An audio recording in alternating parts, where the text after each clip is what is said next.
A three-way crash in Webb City leaves one woman seriously injured. And the Miners Hall Museum in Franklin hosts a special program. Also, schools around the country struggle to fill important positions.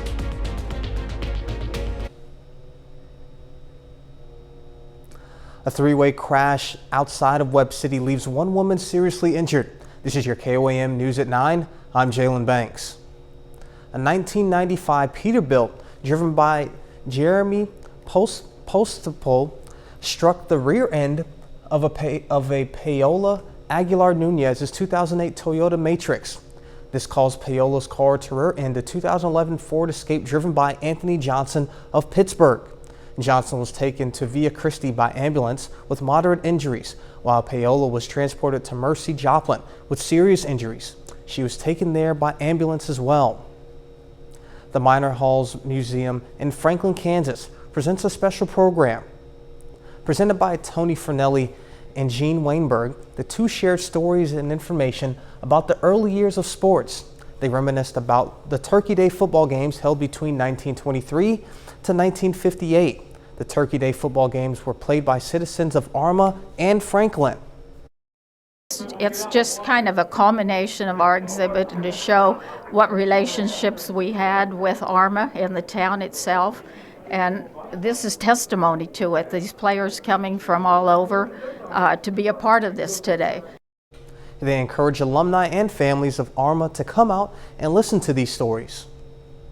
The annual Fall Brawl took place at MSSU. The event features motocross race competitions of multiple age groups and skill levels ranging from amateur to professional. The participants had all Saturday to practice and prepare for the races today.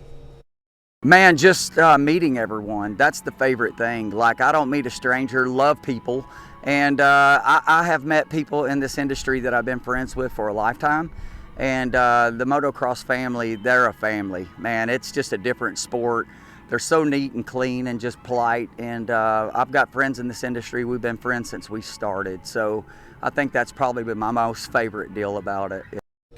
Half of the proceeds from the event go to Neosho High School.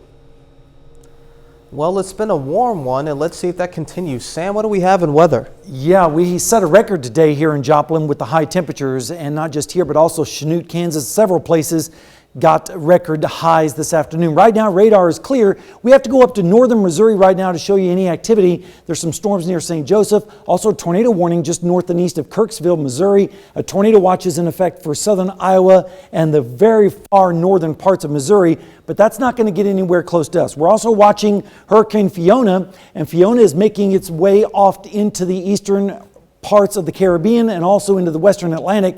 And by tomorrow, it's expected to be a Category 2 with the Turks and Caicos Islands in the Bahamas being affected, and perhaps even a Category 3 hurricane by the time we get into Wednesday morning with a 120-mile-an-hour winds.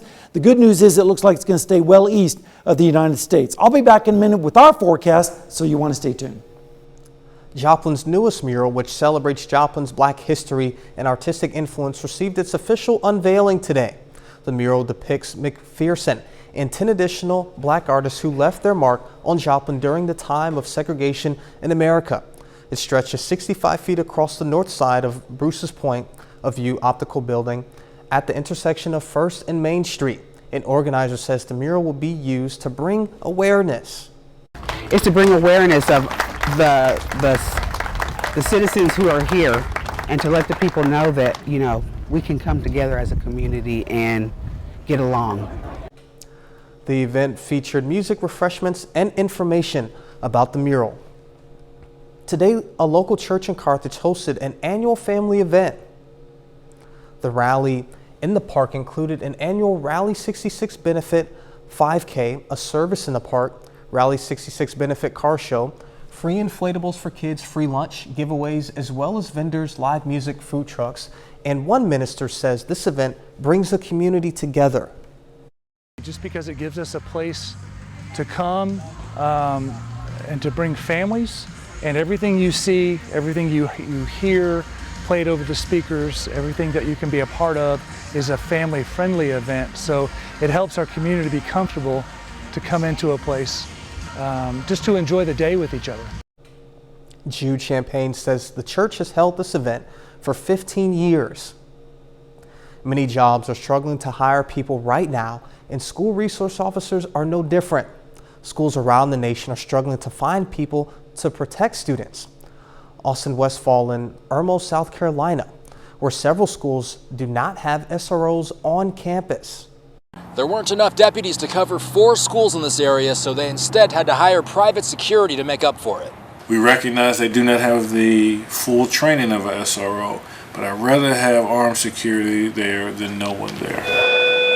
Why aren't private security as ideal as SROs? South Carolina Superintendent Akil Ross says SROs go through special training to work with kids. How to deal with stress, how to deal with the social emotional issues, and to work with those students. School districts in states like Oregon, New Mexico, Tennessee, and Georgia reported SRO shortages this year.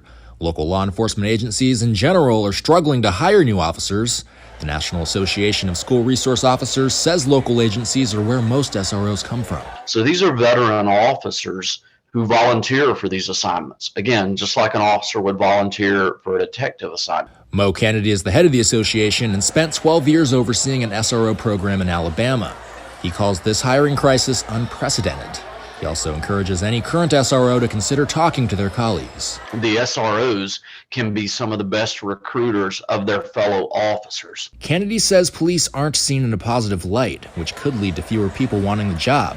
Superintendent Ross doesn't see a solution in the near future. If I have to go with private security, if I have to go with soldiers, I want to do whatever it takes. The superintendent says that it's committed to spending millions of dollars on hardening its campuses.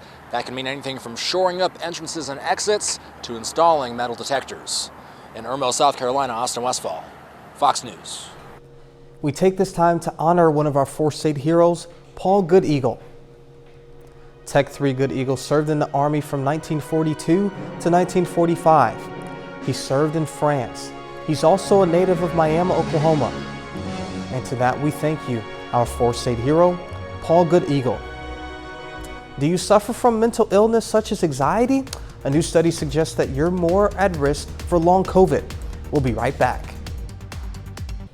If you suffer from anxiety, depression, or loneliness, you may be at higher risk of developing long COVID-19. A new study published in JAMA Psychiatry said people with common psychiatric issues could have up to a 50% higher risk of long-term COVID-related symptoms. That includes breathing problems, brain fog, chronic coughing, and overwhelming fatigue. Researchers looked at medical data from nearly 55,000 people. Scientists say they adjusted for demographics, body weight, smoking status, and medical history. Researchers say participants with 2 or more types of psychological distress had the higher risk.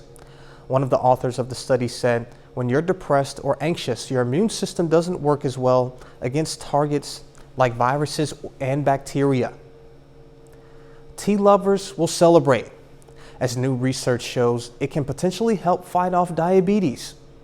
Researchers in China analyzed the data from 1 million people worldwide for a decade. They found that participants who drank 4 or more cups of tea a day lowered their diabetes risk by 17%, compared to those volunteers who drank 3 cups or less daily, which only lowered their diabetes chances by 4%. Previous studies have also shown that drinking tea can help resist illnesses like Alzheimer's, heart disease, and cancer. Hundreds of thousands of rape kits have yet to be tested, putting justice in jeopardy for many rape victims. Laura Engel has the details. The story of the nation's backlog of untested rape kits is unfortunately a long one. The National Institute of Justice estimates there are hundreds of thousands of kits in America that are waiting to be processed. And in the Eliza Fletcher case, it could turn out her abduction and murder might have been prevented. 38-year-old Cleotho Henderson was back in a Memphis courtroom this week facing aggravated rape and aggravated kidnapping charges in a case from September of 2021. The DNA samples were added to a backlog of rape kits and were not tested until August 29th of this year. In a devastating twist, he was identified the same day Eliza Fletcher's body was found. That story is not uncommon for the city of Memphis. It's just so glaringly obvious that there was just kind of a fundamental breakdown within the sex crimes unit. These photos of the rape kit backlog in Memphis help illustrate just how many cases are sitting untested in police departments and crime lab storage facilities across the country. The average turnaround in Tennessee is roughly 30 to 49 weeks. Memphis attorney Daniel Lofton, who represents 80 rape survivors who never had their sexual assault kits tested, filed a lawsuit against the city 8 years ago, citing what he called reckless infliction of emotional distress. Discarding rape kits, allowing rape kits to be stockpiled, lost, destroyed in some cases. I mean, that was the ultimate insult to, what is more or less the ultimate injury. The final hearing on this lawsuit against the city is expected to be held next month. While Memphis police tell me they can't comment on ongoing litigation, Randy McNally, the lieutenant governor of Tennessee, tells Fox News Digital the backlog in rape kits has been a continuing problem and one that is extremely troubling. Adding, the state is working to approve the Tennessee Bureau of Investigation's request for more hires for forensic positions, and he hopes the wait periods will decrease dramatically once the positions are filled. There is also the issue of unsubmitted rape kits, another complaint from victims seeking justice who are told that their kit hasn't even been turned over to a lab for processing. In New York, Laura Engel, Fox News. Next, we'll have Sam Lane giving you another look at the forecast. And later, we're 100 days away from Christmas, but will supply chain issues continue this year? We'll find out.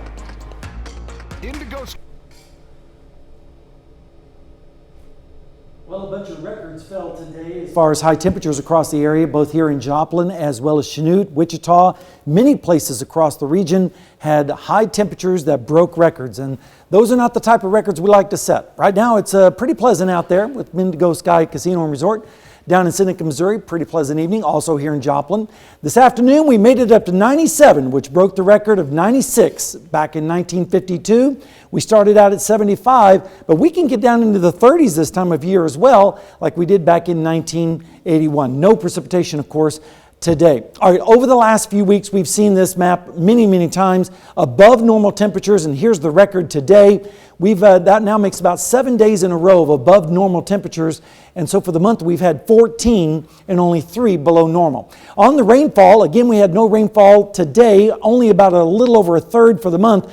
And right now for the year, we are right about where we normally would be. So that means all the rain that we had this spring wiped out. It's basically, we're back to zero. And right now we're only about 9/100ths above normal for the entire year. We desperately need some rainfall. Right now on radar, it is not to be found.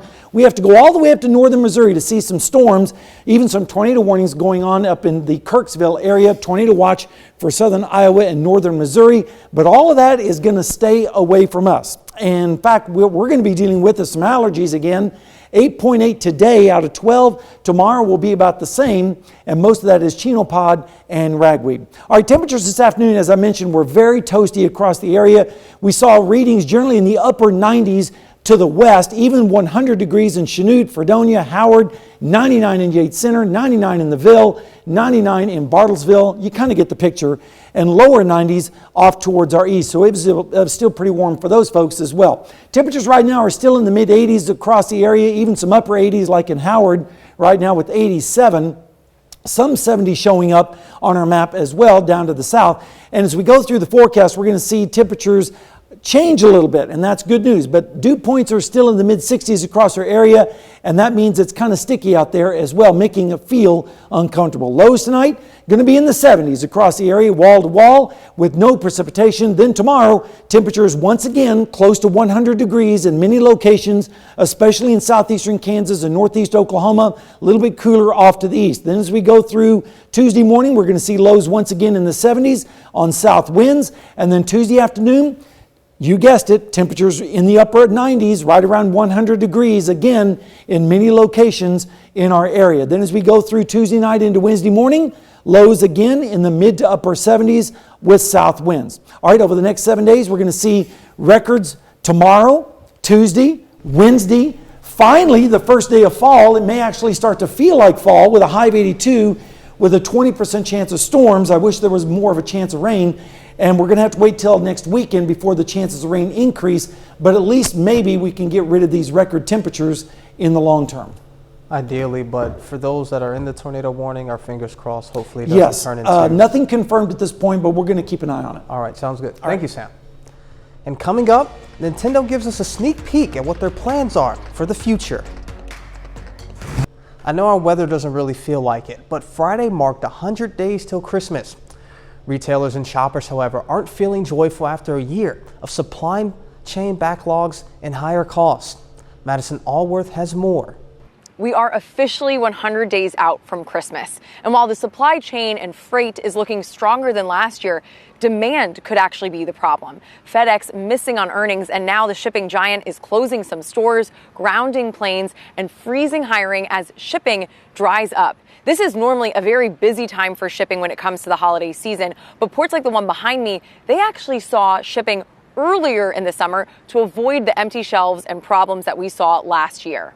Retailers absolutely shipped earlier because they were concerned about the West Coast labor issues.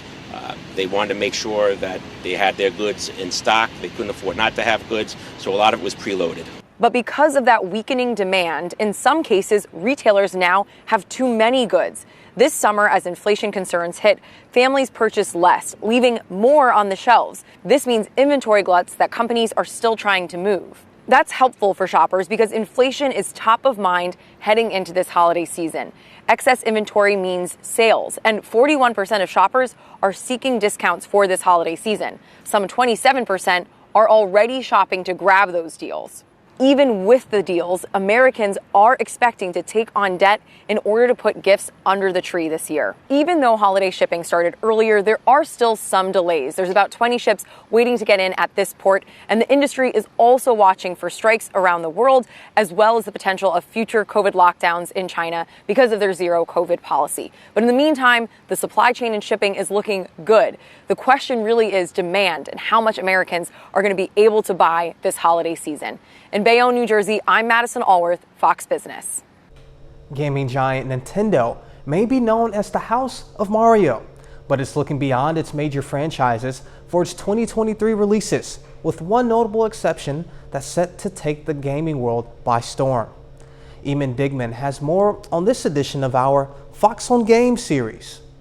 Nintendo sure knows how to build excitement. In their latest Nintendo Direct presentation, the House of Mario announced the sequel to their critically and commercially acclaimed Legend of Zelda: Breath of the Wild, which has been hailed as the greatest game of the modern era. As one of Nintendo's most successful franchises, fans have been waiting for any Zelda news since the sequel was announced back in 2019. Originally set for a 2022 release, the game was pushed back to 2023. Many believe due to the coronavirus pandemic. The new trailer for Legend of Zelda Tears of the Kingdom shows the elf-like hero Link opening a huge door before free-falling out of the sky before showing gameplay. The game itself is expected to drop on May 12, 2023. Also announced, real-time strategy game Pikmin 4, a sequel to cult hit role-playing Octopath Traveler, and Just Dance 2023 edition, an exercise game.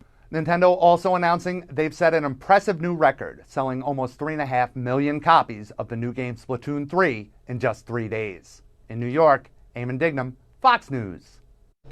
Next, we'll take a look at a curious otter who decides to meet its neighbors. Recently, Brookfield Zoo's nearly 10-month-old Asian small-clawed otter pups had access to their habitat along with the white-cheeked gibbons. One of the pups seemed very inquisitive about their new neighbors and went over to investigate.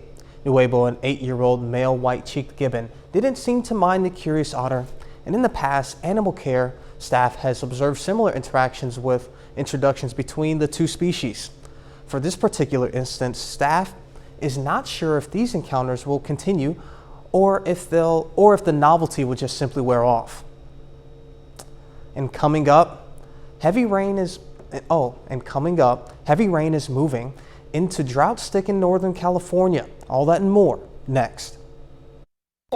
Heavy rain is moving into the drought-stricken Northern California, and much of Alaska is digging out from one of the most powerful storms that hit the state in recent history. Alaska's governor has issued a disaster declaration. Here's Jonathan Vigalotti. In Alaska, the governor has declared a state of disaster after the remnants of Typhoon Murbach caused unprecedented flooding. From Newtok to Nome, entire towns were completely submerged, with roads destroyed and homes ripped off their foundation. We're trying to assess exactly what has occurred. Again, this is almost 1,000 miles worth of storm front. Heavy rain has also moved into drought-stricken Northern California. This storm, though, expected to bring relief to weary firefighters. The Mosquito Fire has burned out of control for weeks. It's California's largest wildfire. Much of the region has seen only trace amounts of rain since January. State officials are hoping the storm, now moving through, can help bring containment.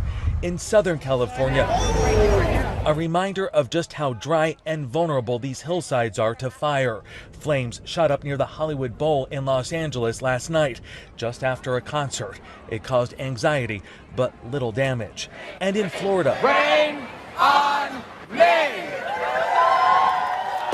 Wild weather forced Lady Gaga to call off her show after unpredictable lightning moved over her performance arena. Get home safely.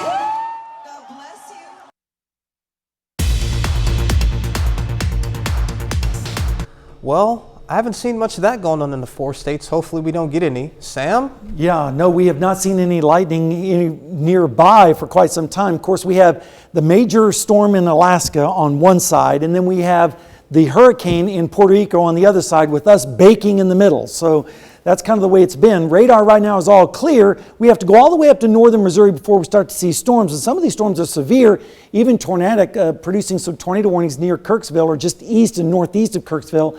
That is now moving into central and west central parts of Illinois away from us. We're not expecting anything like that on our horizon. All right, let's take a look at Fiona. Fiona hit Puerto Rico today pretty hard and is now expected to be a Category 2 hurricane by tomorrow afternoon with 100-mile-an-hour winds. Then we expect Fiona to become a Category 3 hurricane by Tuesday. But the good news is it's going to be well east of the United States and not really expecting us to have any impact on that, just a lot of fishes. All right, I'll be back in a few minutes with our forecast, and it's a hot one, so you'll want to stay tuned. Fighting in Ukraine this weekend has put new pressure on Russian forces, and their retreat in some areas is revealing atrocities. Deborah Pata is there. More than 400 crosses mark shallow graves in this pine forest near Izium. Volodymyr Kolesnik is looking for 3 of his relatives. He's been told their bodies are here. Number 174 is his aunt, Natalia Yakovenko. He carries on his search. Investigators will be exhuming the bodies for at least a week. Each death investigated as a possible war crime. I've never seen anything like this, Kharkiv's chief war crimes prosecutor Alexander Ilyenkov told us. The scale of killing is unbelievable. Multiple torture chambers across the region dispense the terror that kept civilian populations under control. Anatoly Kharakhatny was in one of them, where he survived electric shocks and beatings. They wanted me to praise Vladimir Putin on YouTube. I refused, and they told me, get ready, we're going to shoot you. These grim discoveries come after a lightning counteroffensive reclaimed most of the territory seized by Russia in the northeast in just 6 days. It began here in Bayrak, where Russian soldiers fled their bases like these in panic, clearing the way for Ukrainian troops to reshape the battlefields of Kharkiv. Vladimir Putin's war is not going according to plan, and he's been reduced to this. The leader of the Russian mercenary group Wagner, seen recruiting prisoners to fight on the front line. Wagner has been accused of human rights atrocities in Syria and Africa, raising the haunting fear of more nameless wooden crosses in a country that's already endured unimaginable suffering. We have developing news out of Louisiana. Police in the capital of Baton Rouge are on the hunt for whoever shot and killed a 21-year-old female LSU student. It happened as she sat in her car waiting for a train to pass Friday morning. It comes just weeks after another student was shot on LSU's campus in a robbery attempt. Fox News correspondent Charles Watson has the latest. The cold-blooded murder happened near downtown Baton Rouge, just miles away from LSU's campus. Baton Rouge Police Department identified the victim as 21-year-old Allison Rice. You can see her pictured here in the middle of this photo. Investigators say the LSU senior was found shot multiple times inside her bullet-riddled car near a train crossing around 2 a.m. Friday morning. Police say Rice had been out with friends that night and believe she was stopped at the railroad tracks, likely waiting for a train to pass when she was shot. Those who knew and loved the young woman, who was described as a free spirit, are absolutely stunned, including close family friend Luke Forsman, who employed Rice as a bartender at his local barbecue restaurant in Baton Rouge. He says the 21-year-old's murder is absolutely devastating. She had such a bright future. She had an internship set up. She was so excited the last time she was here. To lose somebody like Allie, not that any life is worth losing, but to lose somebody like Allie really hurts. A spokesperson for LSU released a statement on the university's behalf, reading in part, quote, "The LSU community is saddened to hear of senior Allison Rice being killed overnight. Her family and friends are in our thoughts." The shooting just 3 miles from campus moved Baton Rouge Mayor Sharon Weston Broome to call for an end to the, quote, senseless violence that has taken hold of the city. Since the start of the year, more than 80 people have been murdered in Baton Rouge, according to public records. The mayor says she plans on holding meetings with local university presidents, students, as well as the local sheriff's office to figure out how they can prioritize student safety more. Police at this point have no suspects. Have you ever wanted to own your own Hobbit home? Well, there's a house in Wisconsin that might let you fulfill that dream. There's a home nestled in the hill in western Wisconsin that looks like a dwelling straight out of a Tolkien novel. This so-called Hobbit house is for sale in River Falls. Adam Duxter takes a look inside. Lots of split levels in the Midwest, but nothing quite like this one. Realtor Sarah Kopecky has sold hundreds of homes. What's really cool about the walls is it's like a spray foam insulation that they've painted white. But none of them quite like this. Built in the 1970s by two energy-efficient focused UW River Falls professors, every turn of this two-bed, two-bath house. And you've got this wall of organizers. Proves why it's called the Hobbit home. I'm embarrassed to say I've never seen The Lord of the Rings, and I probably should have before listing this property. In just a few weeks' time, this nearly 3.5-acre property has been viewed on Zillow more than 65,000 times, partially because the price might be less than you think, just $315,000. We had agents touring from Kansas this morning, somebody from Milwaukee, we had somebody from Oklahoma. How unique is this house? Well, with other homes, you might spend a day working on your yard and another day working on your roof. But with this place, that project is quite literally one in the same. Jim Kramer's clients hope to be the next owners. I immediately just thought priceless. It's hard to put a number on something so unique. I knew that people would be interested and excited about it. I never in my wildest dreams thought there would be as much excitement as there has been with this property. We'll be back with another look at the forecast after the break.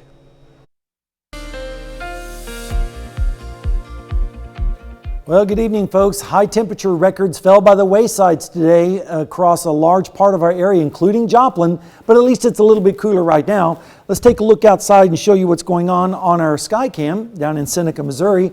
We are looking at a pretty pleasant evening down there, as well as across the entire area. We're going to see these fair weather conditions continue into the morning hours as well. Here's the high today, 97, which broke the record of 96 back in 1952. We started out already pretty warm at 75, which is well above the normals of 59 for our morning low.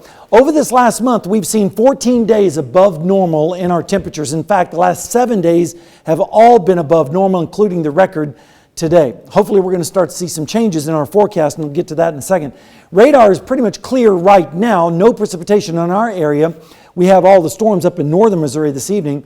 This afternoon, we made it 8.8 on the allergies, and tomorrow about the same, so a little bit of relief from the chenopod and the ragweed, which is the primary pollutants right now. Temperatures are still in the mid-80s at this hour, 87 in Parsons right now, 85 in Chanute, where they also broke a record today, 85 in Fort Scott, 80 down in Anderson, and 78 cool degrees for our friends down in Jay. Dew points, no change there. We've seen dew points in the mid-60s, even some 70s starting to show up now. That's just ugly as far as dew points go, because that puts us up into the soupy category. Right now, most of the area is in the sticky to muggy range. Still, it makes it feel a little bit more uncomfortable out there. Your future track forecast looks like this. Tonight, lows in the 70s across the board, generally ranging from 70 at Monette to 75 out to the west. Then tomorrow, a repeat of today. Generally, temperatures in the upper 90s, close to 100 degrees, 101 in Bartlesville, 99 in Chanute. Wouldn't be surprised if they actually hit 100. Also 98 in Eureka, Yates Center, 99, 96 in Nevada, 97 to 98 here in Joplin. And then as we go into Monday morning or Monday night into Tuesday morning, we're going to see lows once again in the 70s with south winds. And then Tuesday, a repeat of tomorrow, temperatures in the upper 90s to right around 100 degrees, especially in southeast Kansas and northeast Oklahoma. And then as we go through the evening into Wednesday morning, lows in the 70s once again. And yes, we're likely going to set another record on Wednesday, but then some changes, and that's good news. 98 tomorrow, which would be a record. 99 on Tuesday, which would be a record. 97, so kind of a broken record around here. And then as we look into Thursday, which is actually the first day of fall, cooler temperatures behind a cold front, a slight chance of storms, and then cooler again next weekend with a better chance of storms. So hopefully we'll start to see some changes in our long-range forecast. When you said broken record, was that pun intended? Or it was unintended? It was definitely intended, yes. All right, sounds good. Well, stay cool, guys. All right, thank you, Sam. And coming up in sports, KU is 3-0 for the first time since 2009. Plus, Missouri Southern picks up their first home win of the season. Hear from the team next. It's time. It took Missouri Southern 1 minute and 36 seconds on Saturday to drive down the field on their first possession and score. Southern went on to beat Central Oklahoma 40-21. The Lions picked up their first home win of the year and their second straight. Dawson Hurl led a dominant offensive effort, throwing for 189 yards and 3 touchdowns and rushing for 2 more. Ezekiel Lang caught 2 touchdown passes, and Nathan Glades put up over 100 yards on the ground. Here's head coach Atiba Bradley on the team's growth from week to week. Week 1, that loss was probably the best thing for us, and I know we're still early in the season. And, those guys took that loss to heart. And Dawson especially, he didn't like his performance game 1, and so he has been dedicated to make sure it never happens again. And you can see it in his preparation throughout the week, and then it's showing up on the field on Saturdays. There were fireworks from the very start of the Pitt State-Northeastern State game on Saturday. The Gorillas scored 2 quick touchdowns, Antoine Nunn Jr. on a pick 6, and then Kaiser Newell returned a blocked punt for a touchdown. Offensively, running back Caleb Lewis ran for a career-high 153 yards and a score. Pitt State led 42-14 at halftime and went on to secure the win 49-14. I was pleased with how we came out of the locker room and started that football game off playing good defense, good special teams, couple of big plays to jump up 14-0, and made a big point of that this week, that we needed a fast start in that football game, coming off of a big road win the week before, and wanted to make sure that we set the tone early here, and we're going to play up to the standard regardless of what the team's record was. The Kansas Jayhawks are on a roll to start the season. They're 3-0 for the first time since 2009. Quarterback Jalen Daniels led KU to a 48-30 road victory over Houston on Saturday. Kansas found themselves in a 14-point hole early on, but then the offense got going. Daniels threw for 158 yards and 3 touchdowns, and he rushed for 123 yards and 2 more scores. I thought Jalen was excellent today. He made some big plays on scrambling, keeping drives alive, saw some things, didn't hesitate. Again, 3 touchdown passes. It's not going to, it's not eye-popping 158 yards or something when you look at, but the big picture of what he did for this team is really remarkable. The St. Louis Cardinals swept a doubleheader against the Cincinnati Reds on Saturday. Now they lead the series 3-1. The Cards and Reds play their 5th straight game today. It's the series finale and also their final meeting of the regular season.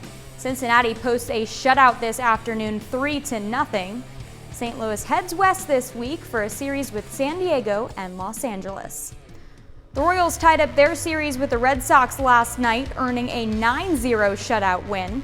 Series finale this afternoon, and this time it's all Boston. The Red Sox win 13-3. The Royals start off the week with a day off. They'll return to play on Tuesday, beginning a home series with the Minnesota Twins. That's a look at sports. We'll be right back.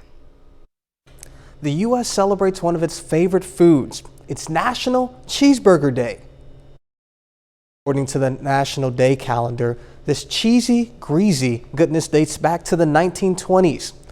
Many eateries have claimed to have invented the cheeseburger, including a California sandwich shop that said they came up with it in 1926. But the Humpty Dumpty Drive-In in Denver was the first to trademark the actual name cheeseburger in 1935. Luckily, you don't have to travel to Denver to honor the fast food staple. To celebrate the day, just stop by your favorite spot, order one, and enjoy. You can also look out for special cheeseburger discounts and deals from a variety of restaurants in celebration of National Cheeseburger Day. Are you much of a burger guy? I am. I love cheeseburgers. I'm a big turkey burger guy. All right, well, we're going to have pretty nice weather if you like the hot weather. 98 tomorrow, which would be tying a record. Same thing on Tuesday, breaking the record on Wednesday. Finally get some cooler weather in here, more like fall, just in time for the first day of fall on Thursday. And then it looks like maybe some storms next weekend with cooler temperatures. Yes, summer continues. Well, that's our time for now. Thank you so much for joining us. We'll see you right back here next time. Thank you for making us part of your night.